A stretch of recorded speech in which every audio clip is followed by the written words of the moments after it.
Good evening friends. আজ আমি চলে এসেছি আবারও একটা সন্ধ্যের ভিডিও নিয়ে।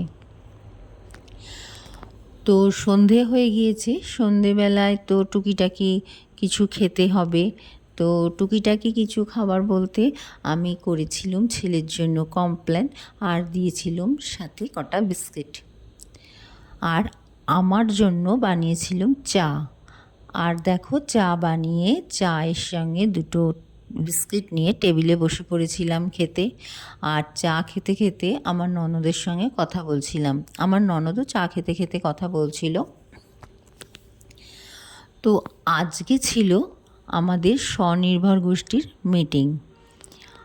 তো আমি হচ্ছি এই স্বনির্ভর গোষ্ঠীর দলনেত্রী। আর এই মিটিংটা হওয়ার কথা ছিল আমার বাড়িতে। তো যাই হোক,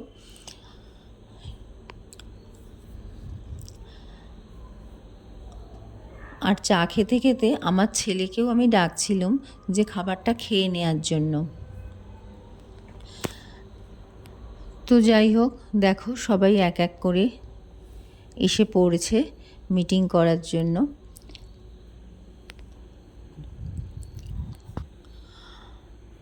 তো আমি আমার ছেলেকে বলেছিলাম যে খাবারটা ঘরে নিয়ে যেতে, কারণ এখানে মিটিং হবে, সবাই বসবে, সেই জন্যে ওকে খাবারটা ঘরে নিয়ে যেতে বলছিলাম।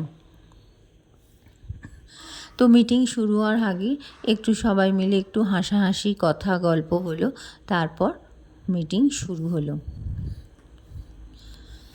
তো আমি মাঝখানে ওদেরকে জিজ্ঞাসা করে নিলাম যে ওরা সবাই চা খাবে কি না।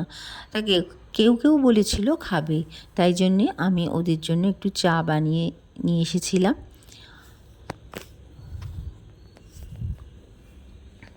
তো চা খেতে খেতেই মিটিং হচ্ছিল আমাদের।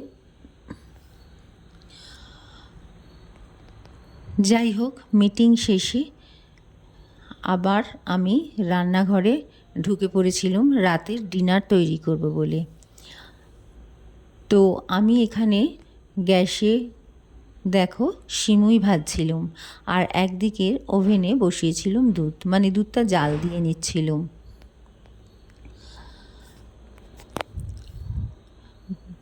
একদিকে সিমুই ভাজছিলাম আর একদিকে দুধ জাল দিচ্ছিলাম, দুটো কাজ একসাথেই করছিলাম।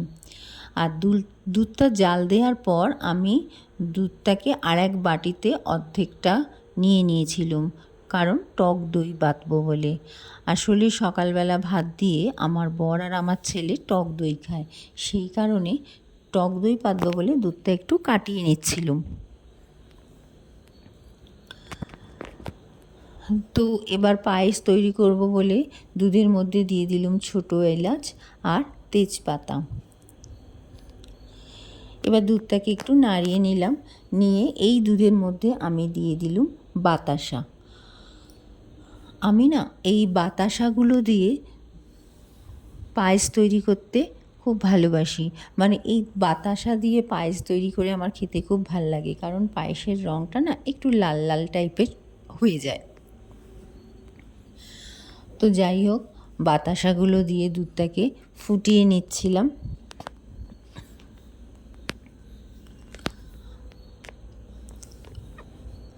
হাতা দিয়ে একটু দুধটা নেড়ে নিলাম।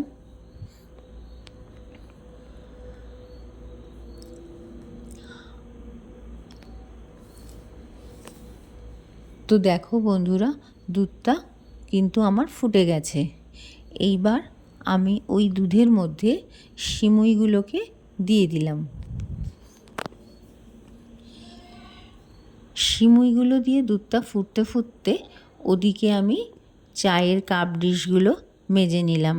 আসলে সন্ধেবেলা সবাই ওদেরকে সব চা করে দিলাম, তো সেই সব চায়ের কাপ, ছেলে কমপ্ল্যান খেয়েছিল সেই সব কমপ্ল্যানের কাপটা, এগুলো সব মেজে নিচ্ছিলাম।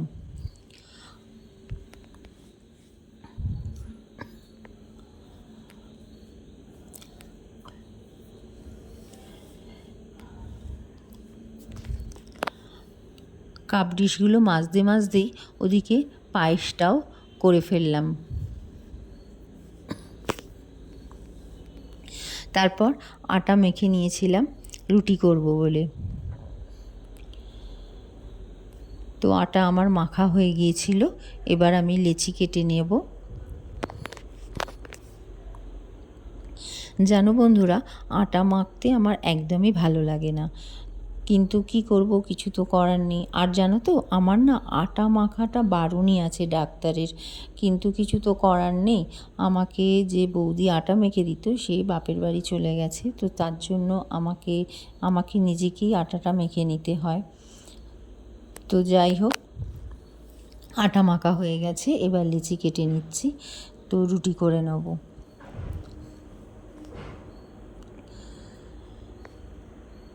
তো রুটি করা হয়ে গেছে, এবার আমি তরকারিগুলো এক একটা বাটিতে তুলে নিচ্ছি, এক এক করে বাটিতে তুলে নিচ্ছি সবার। আমার বরের আসতে একটু দেরি হয়, অনেকটা রাত হয়ে যায় বলে সব গুছিয়ে তুলে রেখে দিচ্ছি। তো ছেলেকে এবার খেতে দিয়ে দিচ্ছি। তৈরি করেছিলাম আলু সোয়াবিনের তরকারি আর সাথে সিমুই। তো ছেলেকে খেতে দিয়ে দিলাম। মেনু ছিল রুটি, আলু সোয়াবিনের তরকারি আর সিমুইয়ের পায়েস। এই হলো আজকের রাতের ডিনার। তো যাই হোক বন্ধুরা, আজকে সন্ধ্যের এই ভিডিওটা কেমন লাগলো তোমরা অবশ্যই কমেন্ট করে জানিও।